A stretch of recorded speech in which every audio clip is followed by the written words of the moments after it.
श्रद्धेय आचार्य श्री बहुत ही ऊर्जा और इस गुरुकुल के संचालन में जिनका पूरा जीवन लग रहा है, इसी गुरुकुल में पढ़ करके कीर्तिमान स्थापित करके सरकारी सेवा में होते हुए भी गुरुकुल का संचालन और आर्य वीरांगना दल उत्तर प्रदेश के महामंत्री के पद को सुशोभित कर रही छोटी बहन डॉक्टर मनु आर्या जी, सभी शिक्षिका बहनें और आर्य वीरांगना, आप सबने बहुत सुंदर इन पिछले दिनों में प्रशिक्षण दोनों प्रकार का दिया है। मैं अपनी बात यहाँ से प्रारंभ कर रहा हूँ।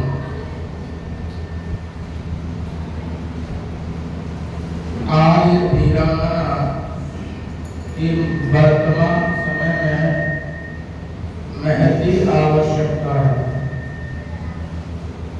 जो कि व्यक्ति का संपूर्ण जीवन दो चीजों पर आधारित रहता है। एक है बल और दूसरी है बुद्धि। बुद्धि बल जो होता है उसके आने से समस्त बल आ जाते हैं।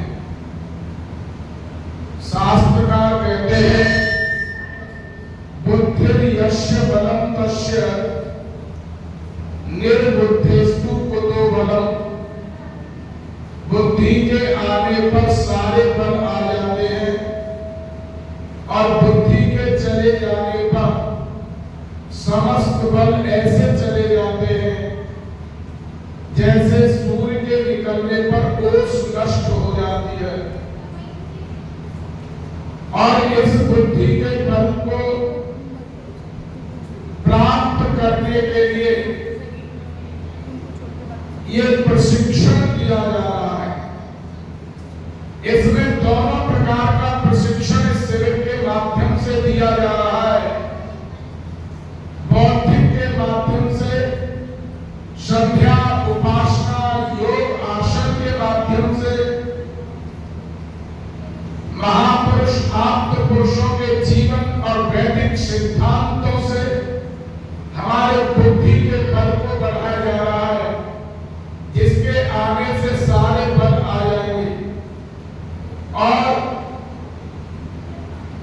शारीरिक बल बढ़ाने के लिए शरीर में बल आ जाए, शरीर निरोग रहे, शरीर हमारा लंबे समय तक कार्य करता रहे, इसके लिए यहाँ पर 2 घंटा प्रातः, 2 घंटा सायंकाल शारीरिक उन्नति के लिए प्रयास किया जा रहा है।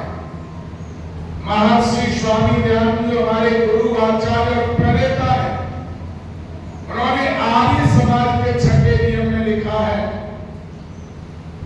आर्य समाज का उद्देश्य बताते हुए कहा है कि संसार का उपकार करना इस समाज अर्थात आर्य समाज का मुख्य उद्देश्य है। और फिर संसार का उपकार करना कोई भंडारे करा करके न समझ ले, कोई अन्य चीज सामाजिक परंपराओं को संसार का उपकार न समझ ले, कई अन्य रूढ़ियों को संसार का उपकार न समझ ले। इसलिए स्वामी जी ने कहा अर्थात, क्या कहा, जोर से बोलो, अर्थात पहले का शारीरिक, जोर से बोलो, आत्मिक और सामाजिक उन्नति करना। शारीरिक उन्नति के लिए आज भी तक पिछले 97 वर्ष से, कितने वर्ष से, 1929 में इस संगठन की स्थापना हुई और अब 2026 चल रहा, 27-28 बीच में केवल इसके 100 वर्ष होने में, तो आज से 97 वर्ष पहले इस 3 उद्देश्य जो संसार का उपकार कर सकते आर्य समाज का मुख्य उद्देश्य है, उसको सार्थक करने के लिए इस संगठन के 3 मुख्य उद्देश्य बताए। क्या है? नंबर 1 क्या है आर्य का मुख्य उद्देश्य? जोर से बोलिए।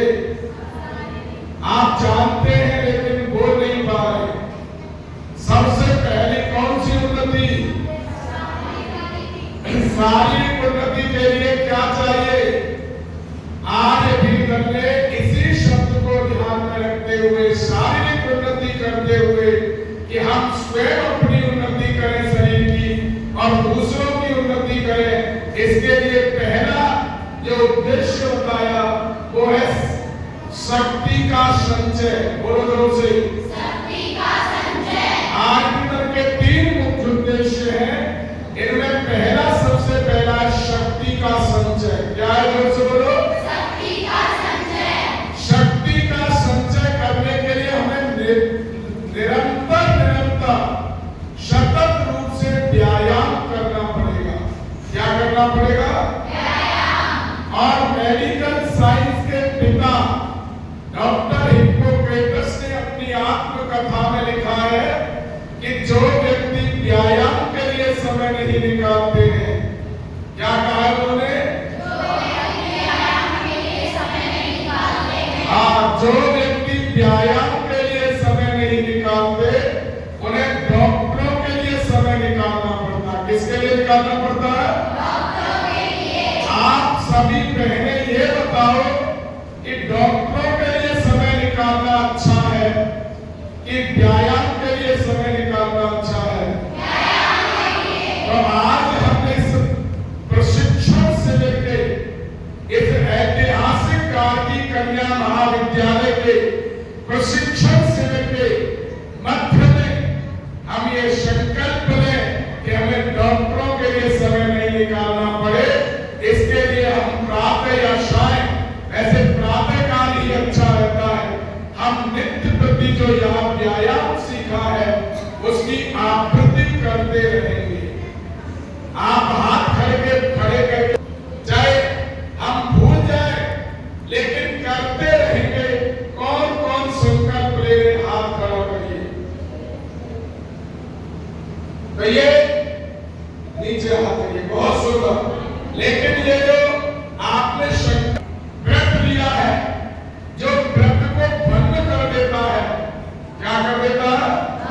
अगर यहाँ पर व्रत लिया, वहां पर आपने कोई व्यायाम नहीं किया, संकल्प तोड़ दिया, व्रत को भंग कर दिया। व्रत को जो भंग करता है वो भंगी बन जाता है। क्या बन जाता है? कोई भाई जाति का भंगी नहीं होता है। जिन्होंने अपने अपने व्रत भंग कर दिए हैं, जो मर्यादाएं भंग कर दी हैं, उनको भंगी कहा जाता है। क्या कहा जाता है? तो आप भंगी बनेंगे कि आर्य बनेंगे? इसलिए हमें व्रत को भंग नहीं करना है। हमें चाहे थोड़ी देर व्यायाम करना पड़े, ये शरीर 24 घंटे हमारे लिए काम करेगा। इसलिए शास्त्र का हमने कहा शरीर माध्यम धर्म साधन। सारे साधनों का जो कुछ भी पढ़ाई करें, व्यापार करें, कमाई करें, कोई भी खेती करें, सबके लिए क्या जरूरी है? जोर से बोलो। नहीं, साधन क्या है करने के लिए? शरीर। क्या है साधन? शरीर। और शरीर खराब है तो हम कुछ कर पाएंगे? नहीं कर पाएंगे। इसलिए हमें संकल्प लेना है। महर्षि स्वामी दयानंद ने जो शारीरिक उन्नति की बात कही है, आर्य के मनीषियों ने जो शक्ति संचय की बात की है, इसको हम उतारेंगे। ये पहला मुख्य उद्देश्य है। कौन सा है? किसका मुख्य उद्देश्य है ये? आर्य का। किसका मुख्य उद्देश्य है? आर्य का पहला मुख्य उद्देश्य क्या है? बोलो जोर से। शक्ति संचय। जोर से बोलो।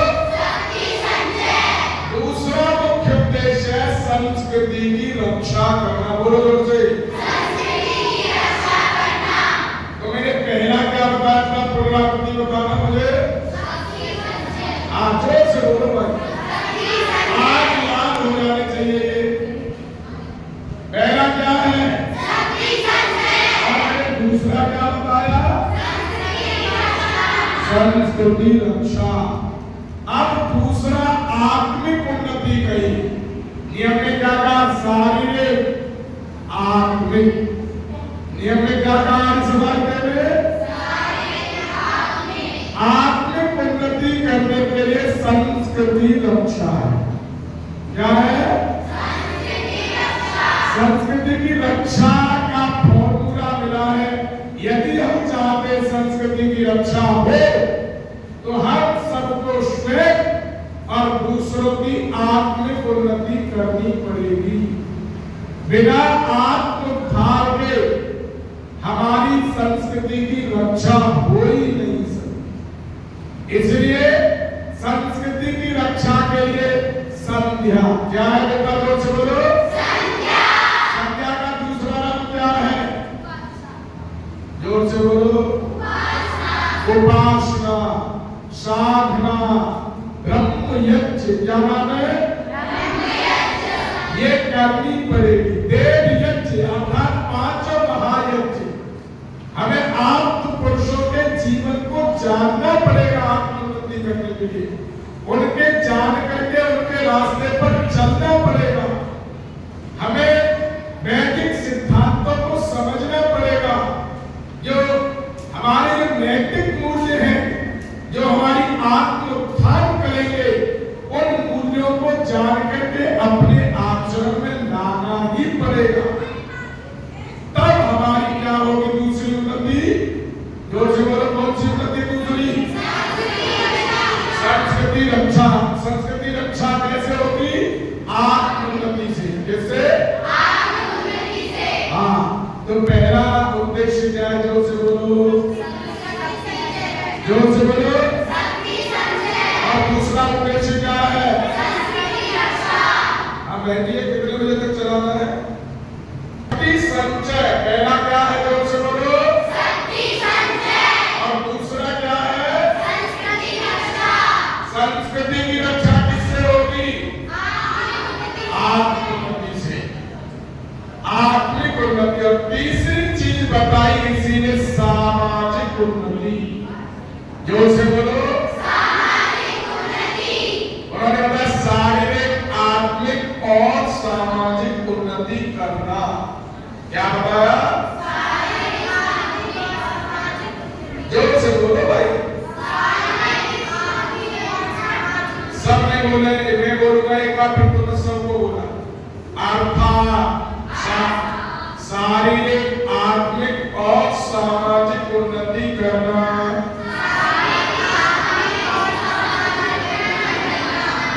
तो शारीरिक के लिए पहला उद्देश्य कौन सा था,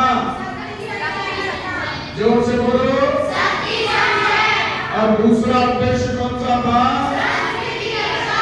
संस्कृति रक्षा। और तीसरा उद्देश्य क्या था,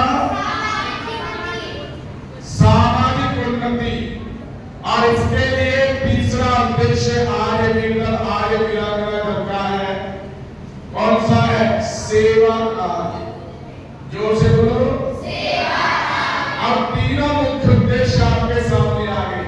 पहला शक्ति संचय, जोर से बोलो, शक्ति संचय। दूसरा संस्कृति रक्षा। और तीसरा सेवा कार्य। तीसरा उद्देश्य क्या है, सेवा कार्य। पहला संस्कृति को शक्ति संचय, दूसरा संस्कृति रक्षा, तीसरा सेवा कार्य।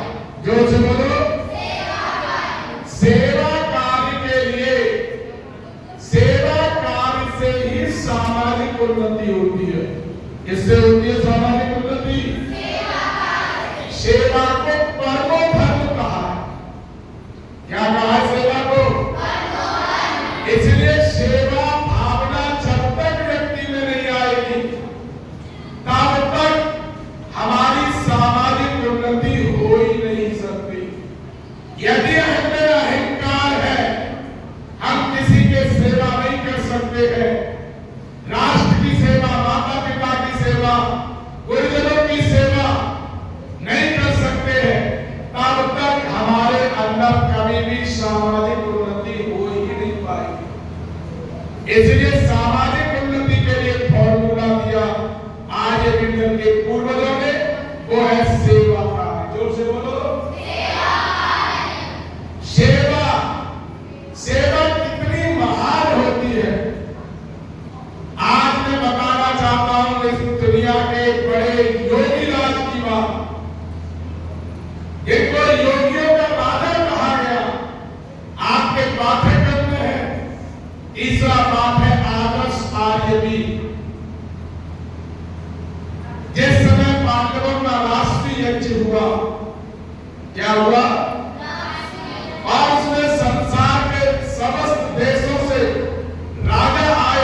बबलू वाहन पातालोक से आया, जो आजकल अमेरिका कहा जाता है।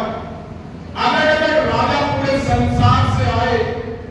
जब उनकी दावत हो रही थी, भोज हो चल रहा था, ध्यान से सुनो, तो महात्मा श्री कृष्ण ने, योगीराज श्री कृष्ण भगवान ने सबको काम दिए, तुम्हें ये कार्य करना है, तुम्हें ये कार्य करना है, तुम्हें दावत में मटर पनीर परोसना है, तुम्हें बालूशाही देनी है, तुम्हें घेवर देना है, तुम्हें बर्फी देनी है, तुम्हें रसमलाई देनी है, तुम्हें पट्टी बिछानी है, तुम्हें ये कार्य करना है, पानी देना है।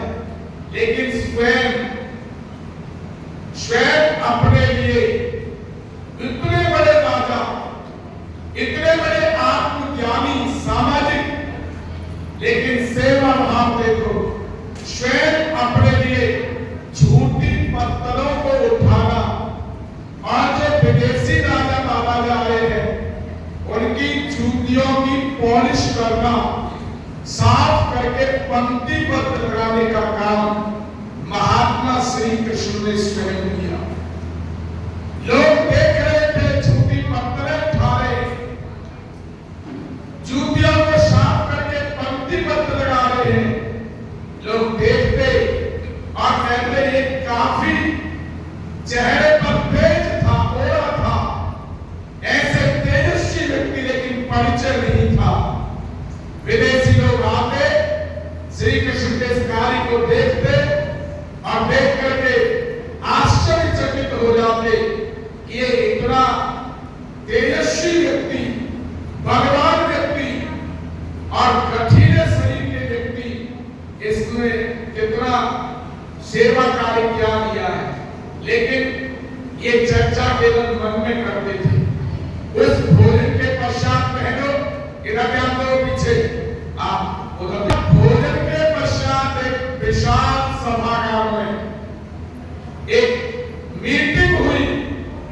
वहां संसार के समस्त राजा बैठे थे। वहां पर उस समय के सबसे वयोवृद्ध व्यक्ति पितामह भीष्म बैठे थे एक आसन पर। बहुत लोग बैठे थे, राज्यसभा, विद्यालय सभा, धर्मालय सभा, सभी बैठे थे।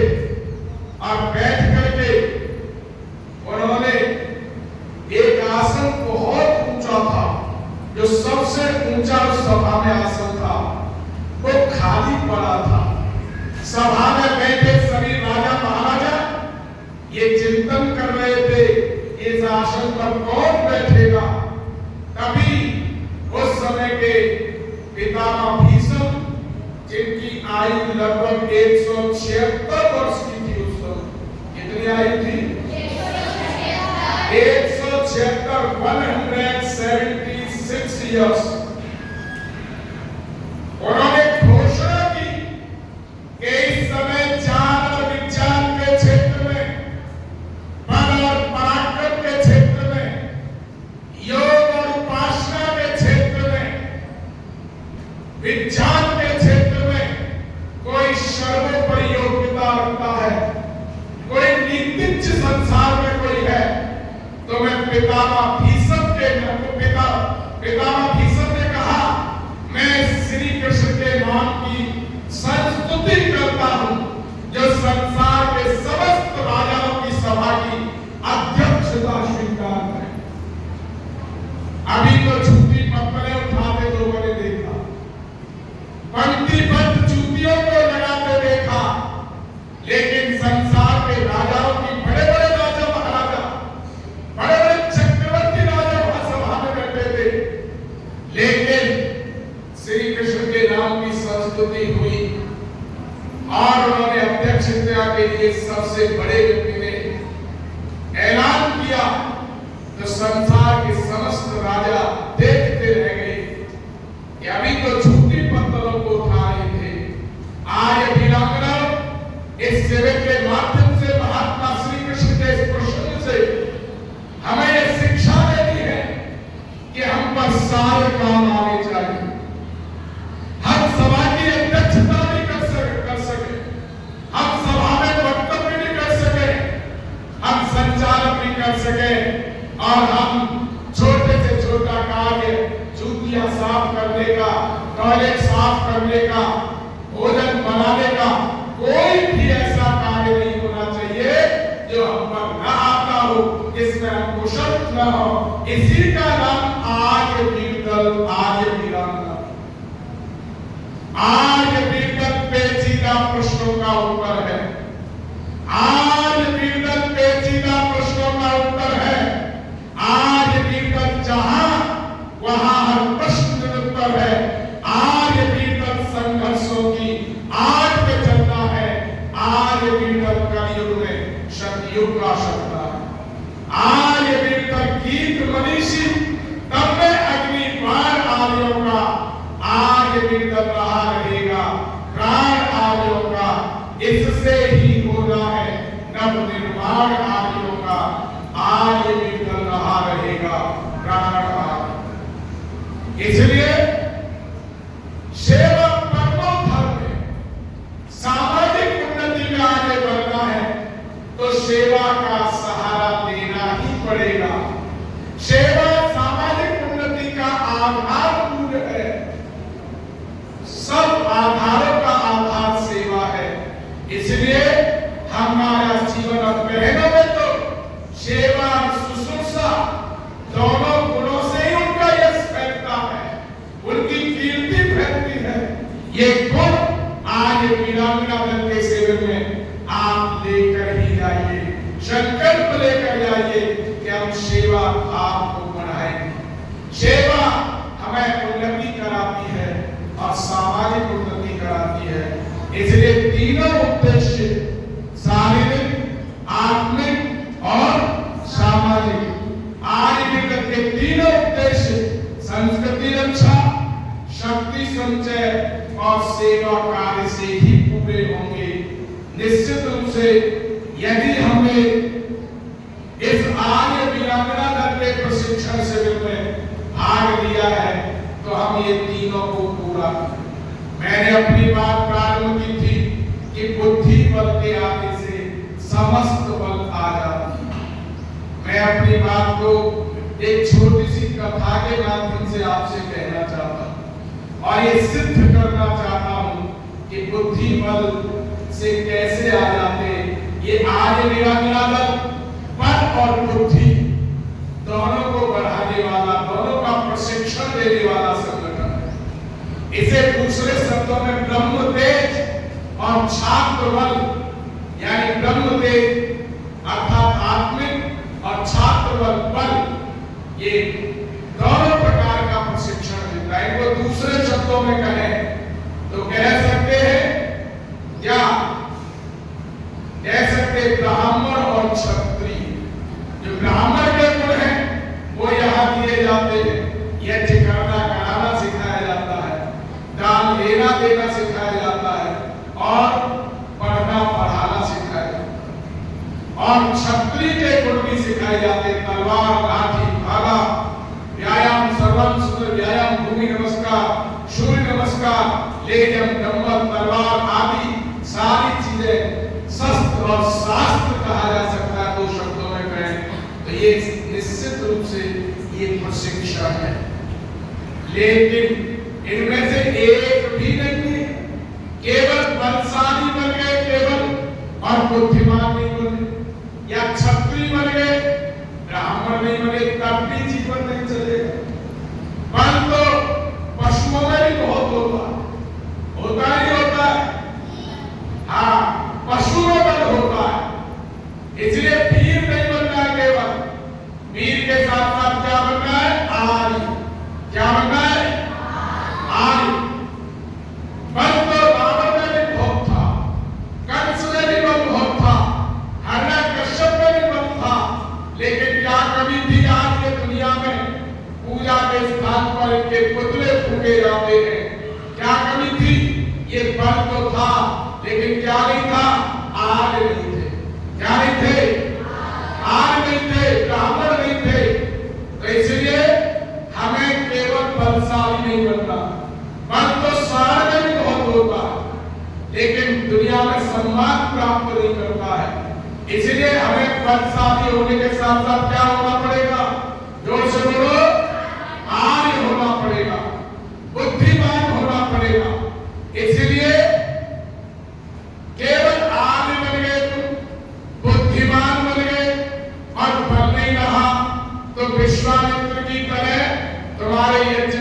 घास फेंक जाएगा, कोई हवन कुंड में लात मार जाएगा, कोई तुम्हारी आस्था पर चोट कर जाएगा। इसलिए दोनों बलों की जरूरत है। जरूरत है कि नहीं है? ये आज वीरांगना दल के शिविर में ही दोनों बल दिए जाते हैं। आग भी बनाया जाता है और वीर भी बनाया जाता है, शस्त्र भी सिखाया जाता है, शास्त्र भी सिखाया जाता है, ब्राह्मण भी बनाया जाता है, क्षत्रिय भी बनाया जाता है। इसलिए एक छोटी सी कथा कहने में क्यों जरूरी है बुद्धि बल, क्यों जरूरी है? एक परिवार में एक युवक, उसकी एक बहुत सुशीला पत्नी, 2 अबोध बच्चे, 2 असहाय और अशक्त माता पिता। आपने सुना होगा ध्यान से, तो परिवार में कितने लोग हो गए? जोर से बताओगे। मैंने जो बोले सब, कितने सदस्य हो गए परिवार में? 5।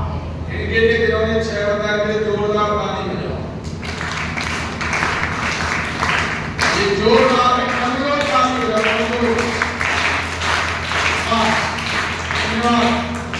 धन्यवाद। ये जो युवा है, बहुत जल्दी मैं कह रहा हूं, ये जो युवा है ये इतना अच्छा है, इतना गुणवान, सुशील, विनम्र है, इतना बुद्धिमान है कि सारे घर के लोग इससे खुश हैं। माता पिता अपने पुत्र से खुश है कि मेरा जैसा पुत्र परोपकारी, धर्मात्मा, बुद्धिमान, सबको दे। पत्नी बहुत खुश है, मेरा जैसा पति कितना अच्छा है, कितना सम्मान है इसका, सामाजिक प्रतिष्ठा है, बहुत कुछ है और बहुत खुश है। बच्चे भी बहुत खुश है, मेरे पिता।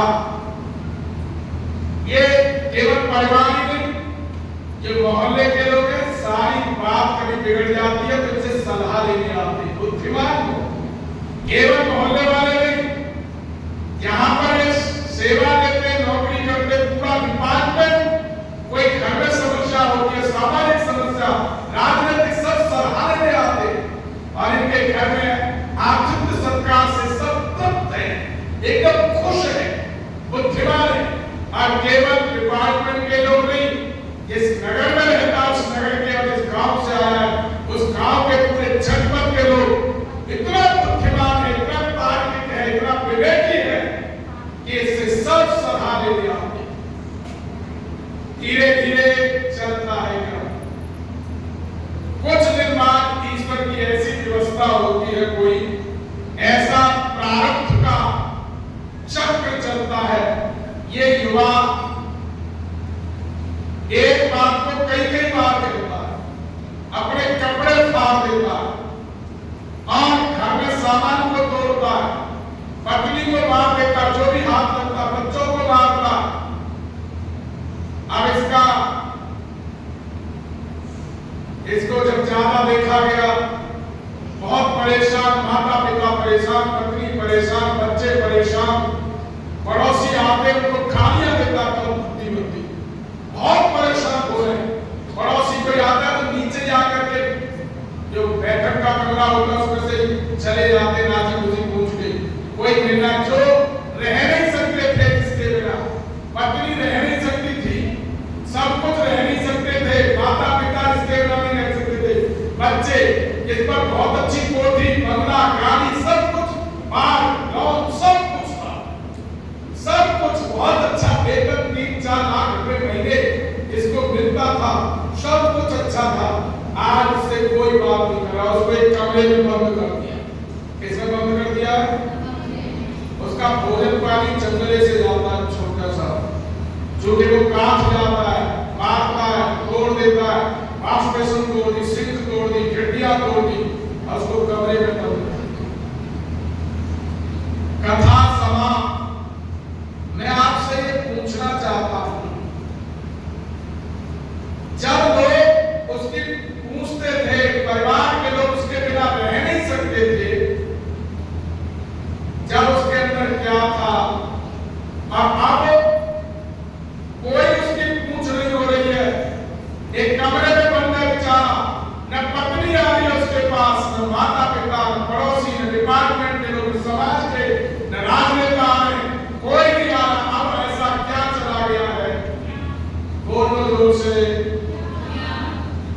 और ज्ञान के अलावा कौन बोल रहा है जोर से? मेरे तक आवाज, सही आंसर तो आ गया है, बुद्धि चली गई। क्या चली गई है? बुद्धि चली गई है। मैं आपसे ये पूछना चाहता हूं, क्या वही पत्नी नहीं है उसके बाद जो पहले थी? अरे जोर से बोलो, हाँ जी ना है, कुछ बोलो, जोर से बोलो।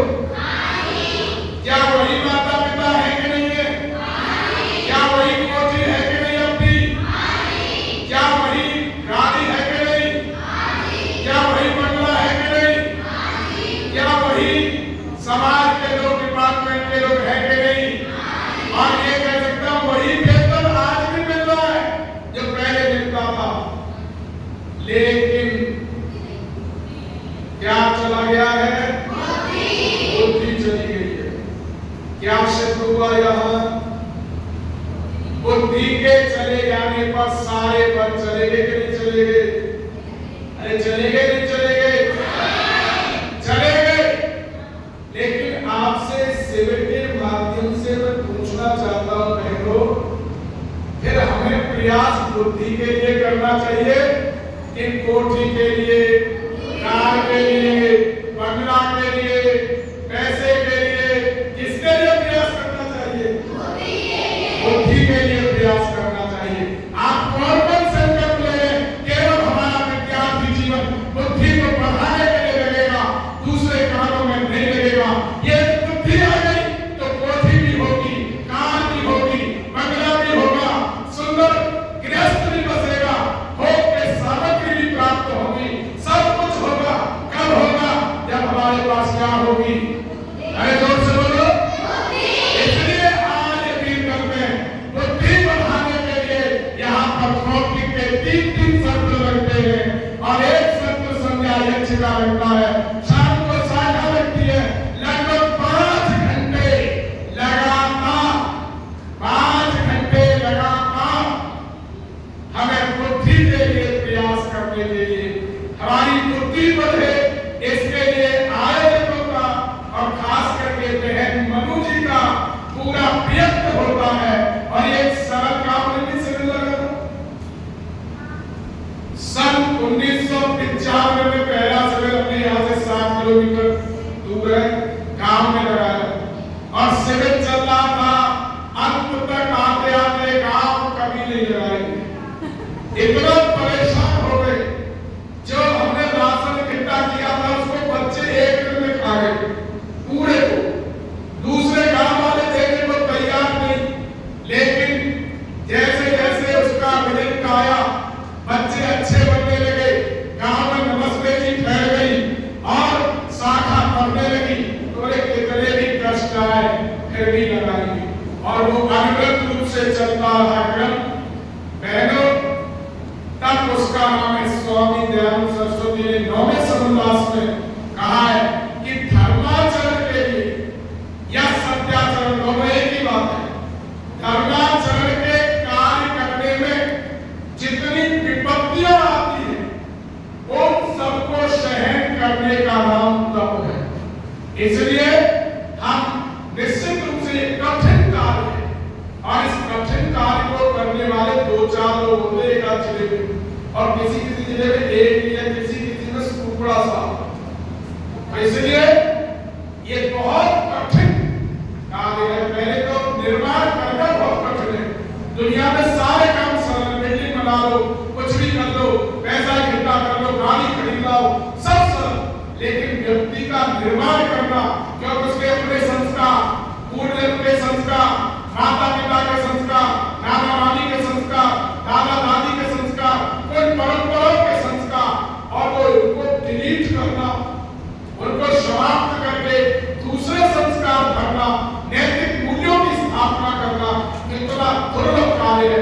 लेकिन ये कर रहे हैं, इनके लिए नमन करना चाहिए, आपको रोज नमन करना चाहिए। मैं भी आयोजकों का पूर्ण रूप से हृदय की गहराइयों से नमन करता हूं कि आप इतने व्यय शांति और व्यय से अधिक शांति कार्य को कर रहे हैं। ये निर्माण का कार्य है, इसमें इसी प्रकार से विपत्तियां आती हैं। इतिहास भरे पड़े हैं, लोगों के सामने कितनी विपत्तियां आई हैं। तो बुद्धि बल बढ़ाने के लिए हम प्रयास करेंगे कि नहीं करेंगे?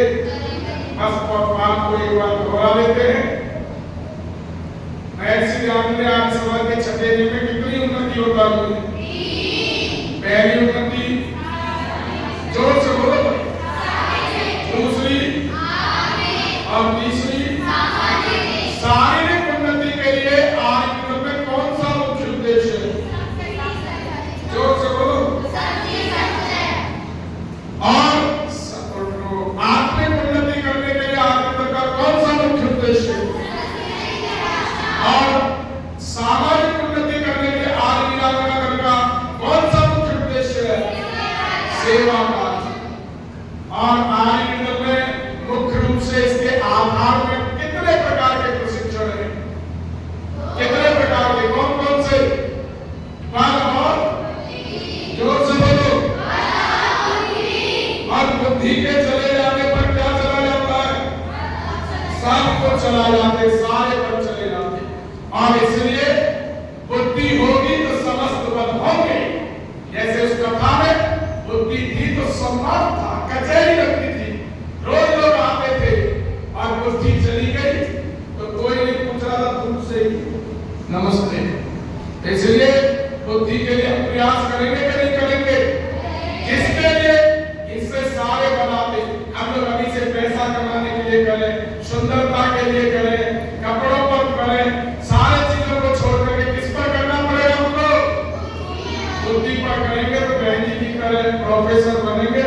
मैं अपनी वाणी को विराम देता हूँ और आप सबका पुनः पूज्य स्वामी जी का, बहन जी का और इनके साथ पूरी टीम गौतम बुद्ध नगर से लेकर बुलंदशहर से लेकर सबका मैं संगठन की ओर से और आर्य प्रतिनिधि सभा के वरिष्ठ प्रधान की दृष्टि से दोनों से आपके परमात्मा आपको जो श्रम करके जो थकावट है वो परमेश प्रभु आपको शक्ति भक्ति दे और इस प्रकार के राष्ट्रीय कार्य होते रहे। ओम शांति।